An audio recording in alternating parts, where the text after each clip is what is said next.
welcome to my series about all Chopin's music. Today we continue our journey through Chopin's Etudes from Opus 25.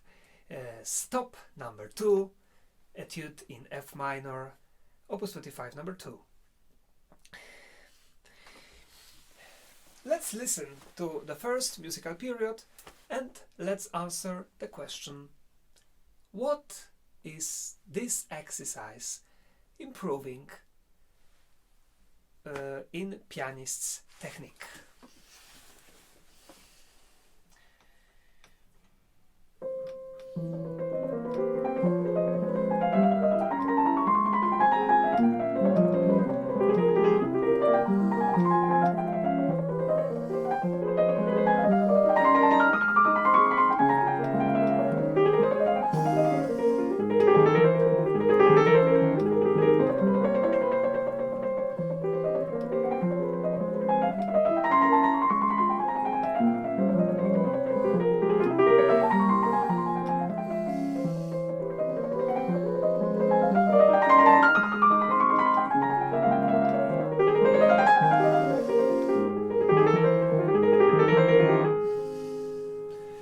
Enough.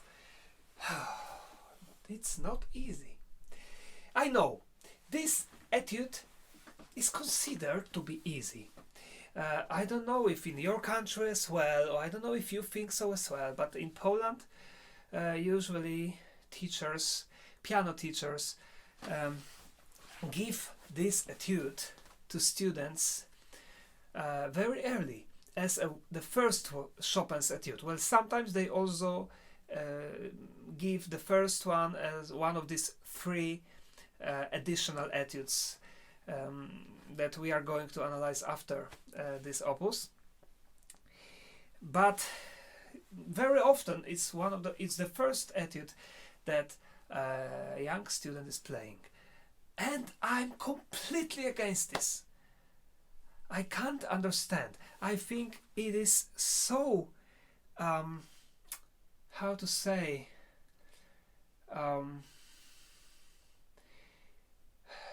confusing. That's the word I was looking for. It's so confusing for the brain that it should not be played too early, especially if the young musician is not very good in the rhythm changes, because it is confusing and it can, how to say, it's very often played badly, and it's very easy to play it badly. What I mean, if we don't follow what Chopin wrote, we can learn this etude in 1 week and we can play it without any problems. But if there is something like that, you should ask yourself a question: do I really do what everything what Chopin wrote? Because I promise you, it's not an etude to learn in 1 week. It's extremely difficult, but this difficulty is very sophisticated, and I'm going to talk about it now, and I will try to explain it to you as easy as possible, using as simple words as possible. We have a few difficulties. Of course, what we see is the right hand playing very fast and very quiet. This is the first etude that right hand has to play very fast and very quiet.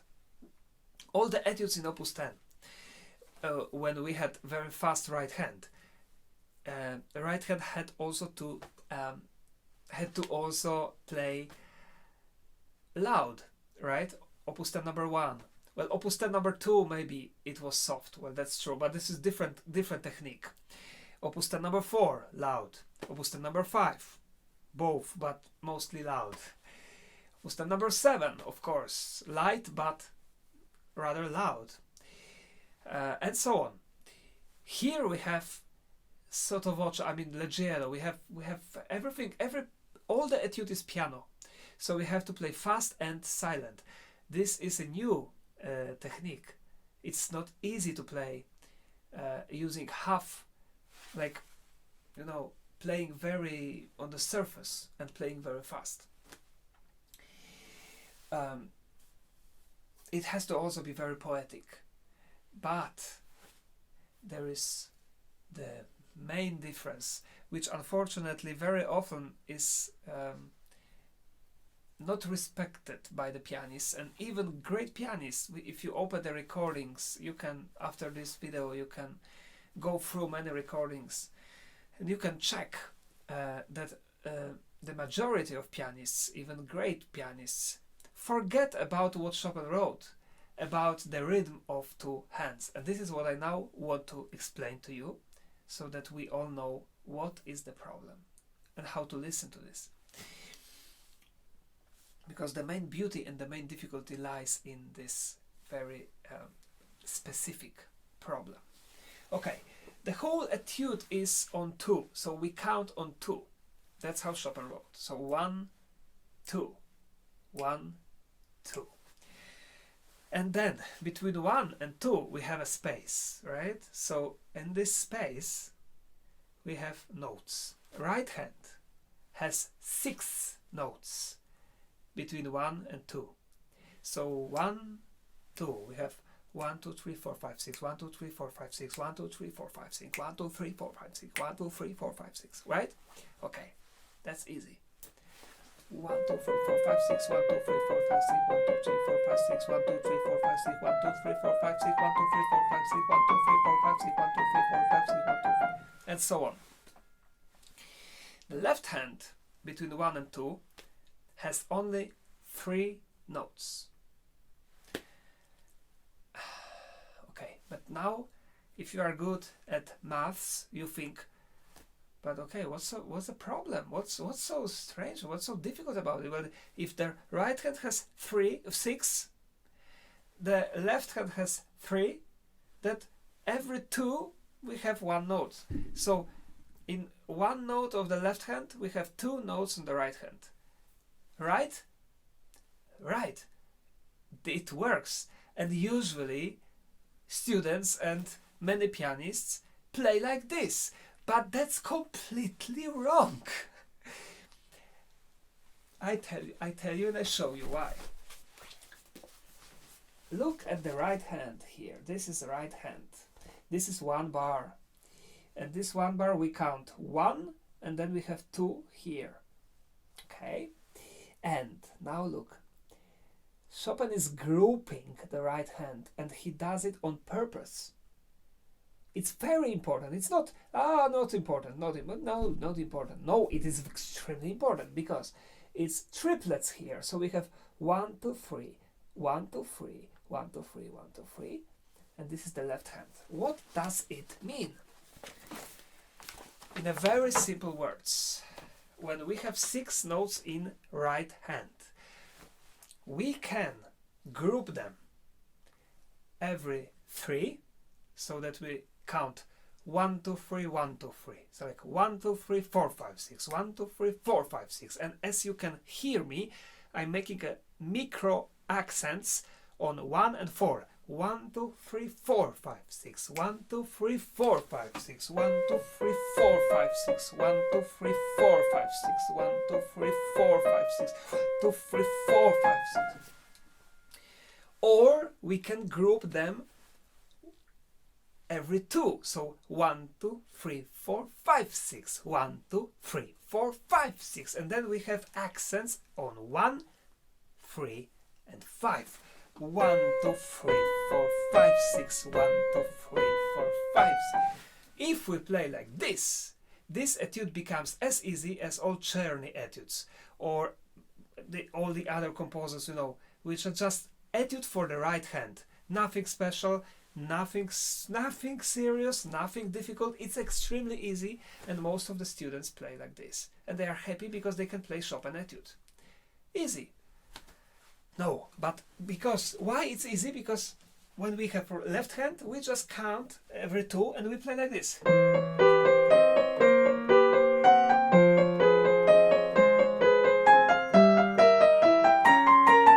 And trust me, believe me, many pianists really play like this. And in faster tempo it sounds...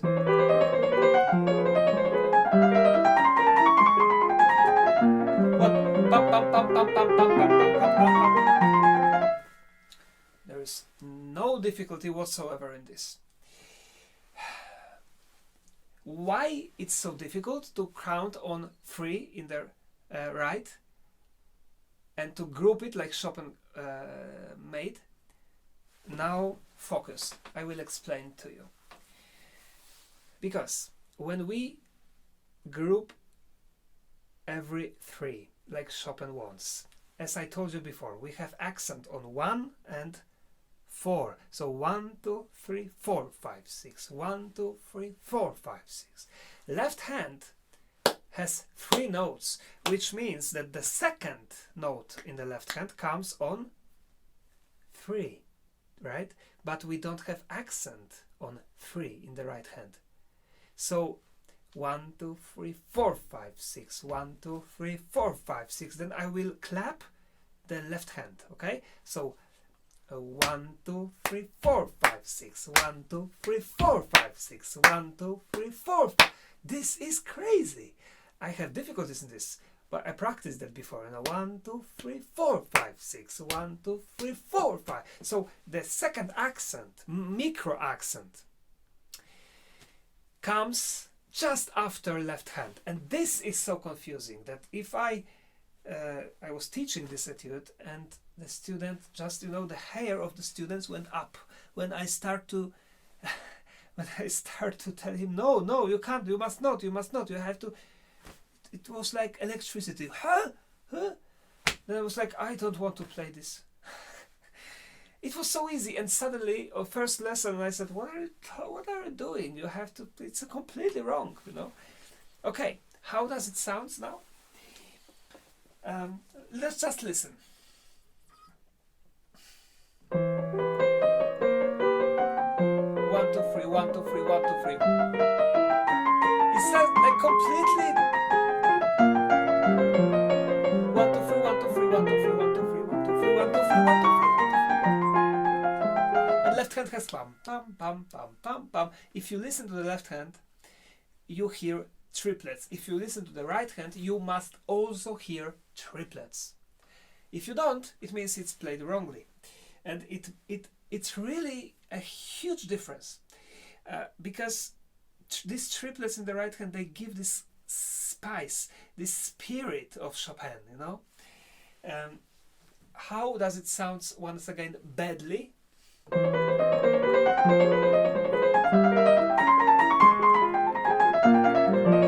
How does it sound correctly?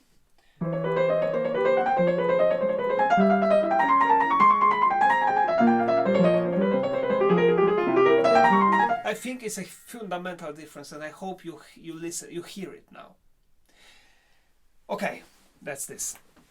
Another difficulty, as I said, is playing everything soft, right? But this is the main difficulty, the main.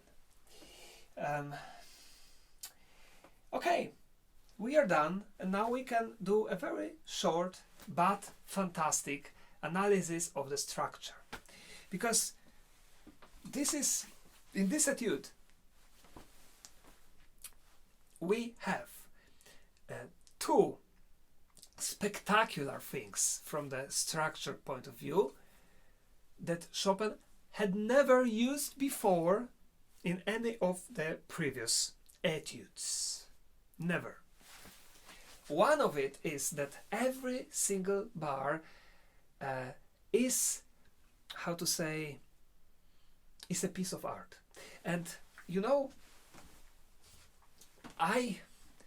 in the Polish version of this, I just recorded Polish version, and I want to tell you, because I have to check in the dictionary because it's a little bit complicated word, but let me tell you, I forgot to check it before the video. Yeah, I knew this this word. Stained glass. Stained glass. Do you know what stained glass is?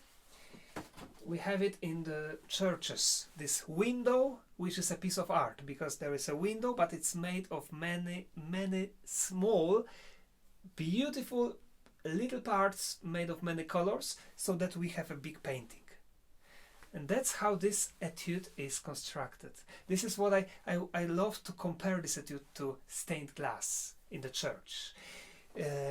Because now focus, if we take 2 bars, only 2, which is very, very, very simple, very short, very small, right?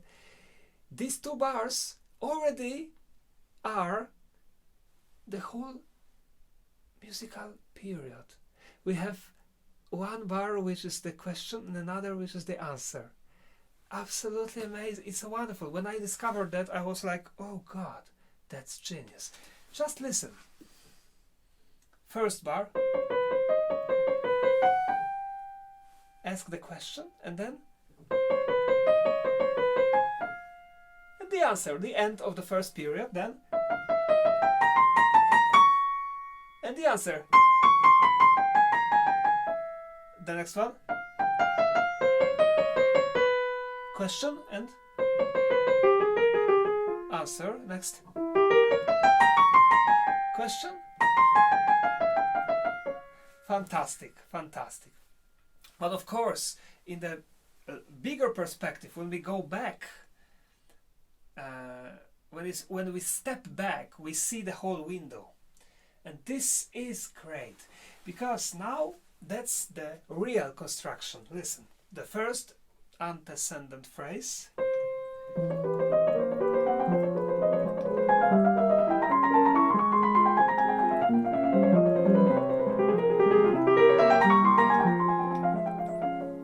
And the consequent phrase.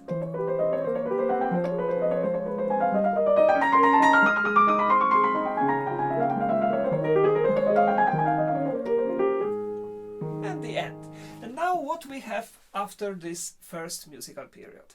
We have 4 bars of nothing. Well, I'm joking. The right hand will be hesitating. Where to go?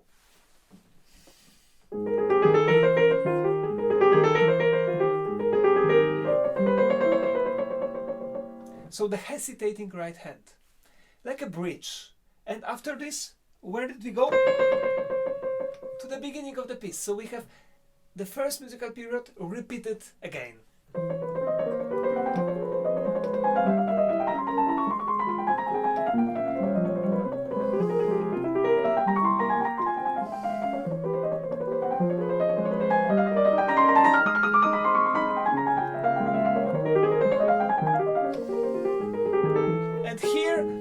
And here we have again the hesitating right hand, and here comes another fantastic moment which Chopin is using for the first time in all the etudes, and he didn't really use it so often also in other music. I can't think about another piece that is constructed in the same way.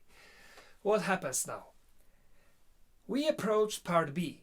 Part B starts, but part B starts from this hesitating bridge. So how is it? It is like Chopin takes a little bit of part B and make like in the kitchen, just spur a little bit between these 2 part A's, a little bit. We don't know yet when we are in part A, we don't know that this what we heard is the bridge is part B, because Chopin constructs part B from this bridge. And now listen, part B is constructed, of course, like a fantastic piece of art with the going up and reaching the climax, using the material from the bridge.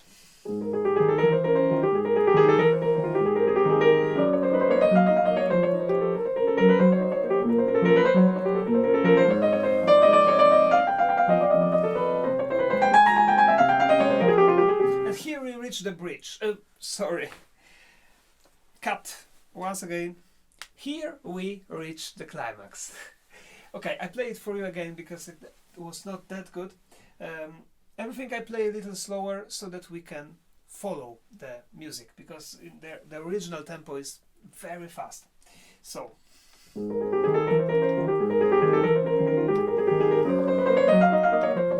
Again.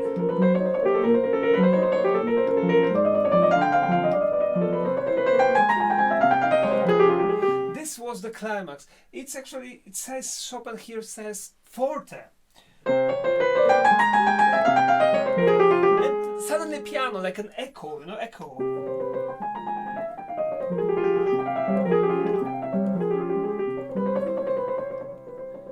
And everything just stopped, and part A starts again. And now, you know, so we have ABA here. Part A in the recapitulation will have a different consequent phrase. The consequent phrase has a different ending. And I like to compare this to some kind of, you know, when we have a race, when we have cars that are the Formula One, for example, you know, we have this circle when they go. Okay, when they go like a circle. So the same happens in the beginning of the etude. We have two circles, right? One part A and another one part A. And then we have part B. And then when we come back to part A, we have one time, and then second time somebody opened, you know, some door or some, you know, some road, and the car, instead of going circle, goes on the right side and disappears. And this is exactly how this etude in my imagination is constructed. So now let's listen to this ending. First circle. It's exactly like at the beginning.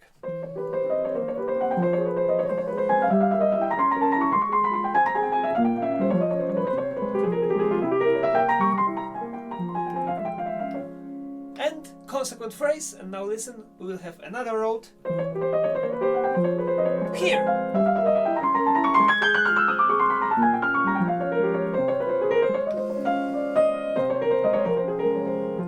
And the coda, which is two scales going down.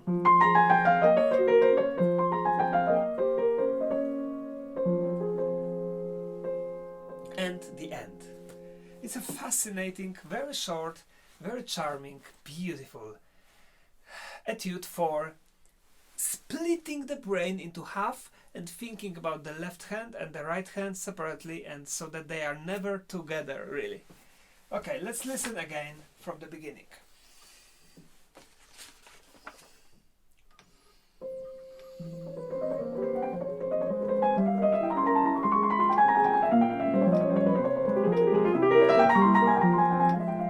Consequent phrase.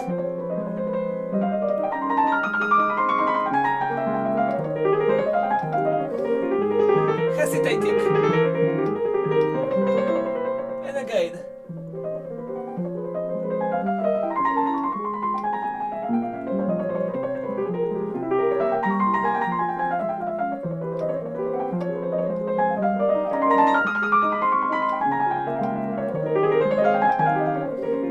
Part B.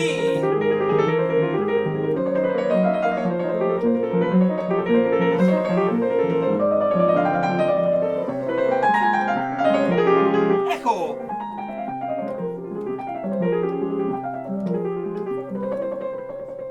And part A.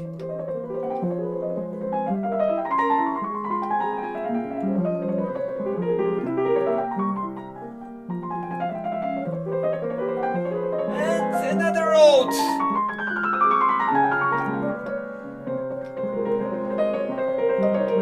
Sorry.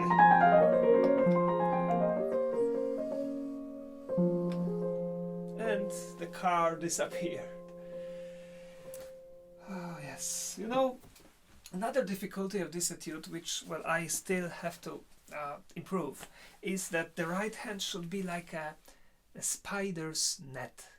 You know, like the very thin, very, very unreal, delicate on the surface, and yet very detailed, so that we hear every note.